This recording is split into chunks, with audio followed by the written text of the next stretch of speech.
जय संविधान, जय मंडल, जय जोहार। और आज का जो विशेष लाइव है ये मुख्यतः 10 तारीख के लिए जो आंदोलन है उसको लेकर है, और उसमें भी जो प्रेस वार्ता हमने 5 तारीख को की थी, वो वार्ता कितने लोगों तक पहुंची, क्या आपको समझ आया, तो मुझे लगा कि एक बार आपसे यहाँ चर्चा हो जानी चाहिए। तो उसलिए लाइव जो है मैंने किया कि ये एक ऐसा माध्यम है आज सोशल मीडिया कि ये सभी गांव तक है, सभी घरों तक है, क्योंकि आज सब घर में इस तरह के फोन अवेलेबल हैं कि जिन फोन के जरिए जो है हम लोग यूट्यूब, इंस्टाग्राम, फेसबुक या बहुत सारे ऐसे ऐप हैं जिन पर हम आके अपनी बात को रख सकते हैं। तो मुझे लगा कि हर तरह के साधनों का प्रयोग करके हमें कोशिश करनी चाहिए कि हमारी बात जो है वो आप तक पहुंचाए। उसी को लेके जो है आज की ये लाइव हम लोगों ने किया कि भाई जिन लोगों तक बात नहीं है उन लोगों तक बात जाए।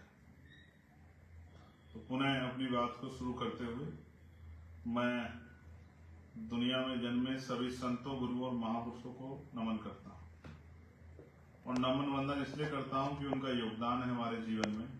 उन्होंने संघर्ष किया है, उन्होंने त्याग किया है, उन्होंने समर्पण दिखाया है और उन्होंने पूरा जीवन हमारे लिए जिया है, इसलिए मैं उनको याद करता हूँ।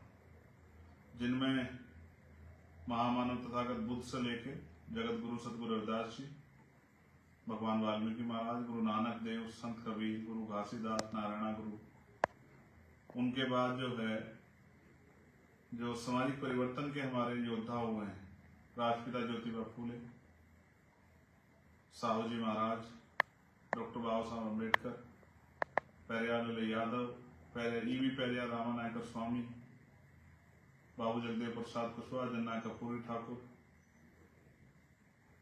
कोतवाल धन सिंह गुर्जर, महाराजा बिजली पासी, मान्यवर दीना बाना वाल्मीकि, बाबू सिद्धदयाल चौरसिया, संतराम बी प्रजापति, मामना राम सुख वर्मा जी, चौधरी महाराज सिंह भारती, मान्यवर साहब श्री काशीराम, और सभी जो है उन क्रांतिकारी साथियों को भी याद करता हूं जिनका देश की आजादी में योगदान है। प्यारे साथियों, मैं लगातार घटनाओं पे अपनी ट्वीट के माध्यम से अपनी बात रखता रहता हूं, लोगों को कोशिश करता रहता हूं कि लोग उस बात को समझें, और सरकार से भी जवाब मांगता रहता हूं। लेकिन मैं समझता हूं लोकतंत्र में ये सिर्फ काफी नहीं। लोकतंत्र में जब तक आप सत्ता में बैठी सरकारों की नींव नहीं हिलाओगे तब तक बात नहीं बनेगी। तो हमने तय किया है, क्योंकि पिछले कुछ दिनों में जो बाढ़ आई है, अन्य अत्याचार की जो बाढ़ आई, चाहे वो मथुरा की घटना हो, चाहे वो मेरठ की घटना हो, चाहे बुलंदशहर की घटना हो, चाहे जलालाबाद की घटना हो, चाहे मुरादाबाद की घटना हो, या अन्य प्रदेशों तमिलनाडु में बुलेट चलाने पर हाथ काटने वाली घटना हो, या सामाजिक बहिष्कार की घटना हो, या मारकर लटकाने की घटना हो, और जिस तरह से सामाजिक अत्याचार के बाद जो है धार्मिक तौर पर जिस तरह का जुल्म हो रहा है बौद्धिस्टों पे, वो वहां आंदोलन कर रहे हैं बोध गया में, उनकी कोई सुनवाई नहीं हो रही है कि इस अतिक्रमण को हटा दो। फिर जैनों पे गिरनार में, फिर ईसाइयों पे देश भर में, मुसलमानों पे उनके जो है धार्मिक स्थलों पे, ये सब भी आपके सामने है। ऐसे में मेरे मन में ये इच्छा जागी कि भाई साथियों चर्चा करने के बाद कि अब इस अन्याय का जवाब सरकारों से मुख्यालयों पे जाके मांगना पड़ेगा। और एक बात मैं जो आपसे दोहरा रहा हूं, ये जो घटनाएं हो रही है इस पे बाबा साहब अम्बेडकर का बड़ा कंसर्न था। वो ये सोचते थे कि उन्होंने, आपको याद होगा गोलमेज कॉन्फ्रेंस, और गोलमेज कॉन्फ्रेंस के बाद जो है कम्युनल अवार्ड और कम्युनल अवार्ड में एक चीज जो बहुत इंपॉर्टेंट है, जिस पर अगर आप गौर करोगे,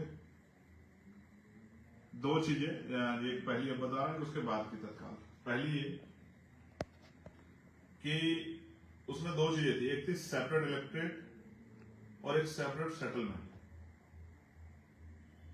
ये दो चीजें बहुत इंपॉर्टेंट है। फिर इस बात को जब संविधान को सौंपा तो भी उन्होंने इस बात को, बाबा साहब अम्बेडकर ने इस बात कहा कि आज हम जो संविधान को सौंप रहे हैं तो इससे राजनीति में वन वोट वन वैल्यू, राजनीति में समानता तो आएगी, लेकिन जब तक देश में सामाजिक गैर बराबरी और आर्थिक गैर बराबरी है तब तक ये जो लोकतंत्र है, राजनीतिक लोकतंत्र, सामाजिक लोकतंत्र नहीं बन पाएगा।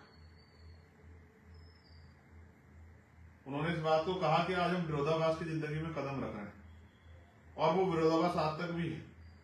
ना सामाजिक गैर बराबरी दूर हुई, जिसका उदाहरण हम देख रहे हैं, पूरे समूह पे, पूरे समाज पे, पूरे गांव पे जो है अन्याय करना, अपमान करना, महिलाओं पर रेप, हत्याएं। और जो दूसरा मैंने कहा आर्थिक सशक्तिकरण, तो जिस तरह से चुनाव में धन का प्रयोग किया जाता है, गरीब का बेटा तो लड़ ही नहीं सकता है। तो इससे मैं मानता हूं कि बाबा साहब की बात तब भी तर्कसंगत थी और आज भी तर्कसंगत है। उनका जो पहला वो था सेपरेट इलेक्टोरेट, उसके पीछे कारण ये था कि भाई इतनी गैर बराबरी है तो हमारे लोगों को वोट कौन देगा। तो जबकि वो अधिकार नहीं मिला तो पृथक निर्वाचन क्षेत्र उन्होंने कहा था कि हमें मिलने चाहिए, लेकिन उस पर फिर जो है पूना पैक्ट हुआ और हमें आरक्षण का लाभ, आरक्षण मिला, ज्यादा सीटें मिली, लेकिन वास्तविक प्रतिनिधित्व नहीं मिले। जो प्रतिनिधि थे वो वास्तविक नहीं मिला। प्रतिनिधित्व तो मिला हमें कि हमारी 131 सीटें एससी एसटी की, लेकिन वास्तविक प्रतिनिधि कितने हैं जो पार्लियामेंट में, असेंबली में अपने समाज के लिए बोलते हैं, अपने समाज के को जिसके ज्यादा करीब होते हैं, अपनी पार्टी के कम करीब होते हैं। एक दूसरा जो सेपरेट सेटलमेंट था, तो आज मैं जब उसको स्टडी कर रहा था कि भाई ये बारातें क्यों रोकी जा रही है, हिंसा क्यों हो रही है, तो मुझे समझ आया कि अगर हमारा जो क्षेत्र जो है वो सेपरेट कर दिया जाता, जहां हमारी बस्तियां होती, तो उससे सबसे बड़ा लाभ ये होता कि ये जो जाति के आधार पे अन्याय, हिंसा हमारे साथ हो रही है, अपमानित जो किया जा रहा है आज, ये बंद हो जाता। तो हम पे जातिगत अन्याय अत्याचार नहीं होता, जातिगत अन्याय अत्याचार, हिंसा नहीं होती, तो हम भी अपनी पूरी एनर्जी जो है वो अपनी तरक्की पे लगा पाते, देश की तरक्की में योगदान कर पाते। लेकिन क्योंकि रोज हम पे अन्याय होता है तो हम इसी में उलझे रहते हैं कि बाबा साहब की स्टैचू तोड़ दी, कभी गुरु रविदास जी की तोड़ दी, कभी फूले साहब की तोड़ दी, कभी पेरियार जी की तोड़ दी, कहीं बाबू जगदेव प्रसाद कुशवाहा जी की तोड़ दी, कहीं जनरल कपूर ठाकुर की तोड़ दी, कहीं उनका बोर्ड हटा दिया, और रोज हम इसी में थाने कचहरी में लगे रहते हैं।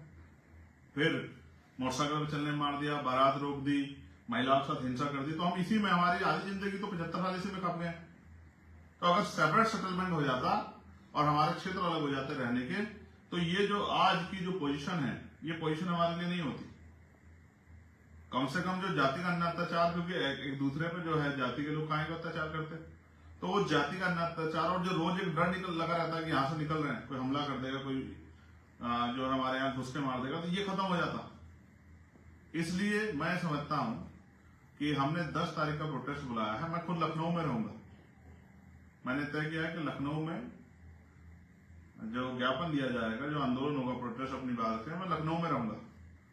और अन्य उसमें जैसे मध्य प्रदेश के लोग तय करके कहाँ देंगे, वो आपस में चर्चा कर लेंगे। बिहार में आजाद समाज पार्टी के लोग, राजस्थान के लोग कहाँ देंगे, उत्तराखंड के लोग कहाँ देंगे, हरियाणा के लोग कहाँ देंगे, पुराने नए लोग मिलकर चर्चा कर लेंगे। झारखंड, उड़ीसा, छत्तीसगढ़, महाराष्ट्र, बिहार के लोग कहाँ देंगे, वो चर्चा कर लेंगे आपस में। लेकिन इस ज्ञापन के जरिए अपने अपने प्रदेशों में जो घटनाएं हुई, मुख्यतः इन 3-4 घटनाओं के साथ साथ जो प्रदेशों में आपके यहाँ हिंसा हो रही है, एनसीआर का डाटा जो कह रहा है, बहनों पे, भाइयों पे, माओ पे, बुजुर्गों पे, नौजवानों पे जातीय हिंसा, सांप्रदायिक हिंसा, इनका एक डाटा बना के आपको सरकार को आईना दिखाना है कि आपकी सरकार क्या कर रही है। क्या आपकी सरकार इन लोगों की सुरक्षा करने काबिल है या नहीं है? क्या आपकी सरकार इन लोगों की सुरक्षा करने की जिम्मेदारी जो आपको मिली है कॉन्स्टिट्यूशन से, लोकतांत्रिक व्यवस्था से, क्या आप उसको पूर्ण रूप से निभा पा रहे हैं? हमें भी जीने का अधिकार है, सम्मान से जीने का, इज्जत से जीने का, लेकिन हम तो जी भी नहीं पा रहे हैं।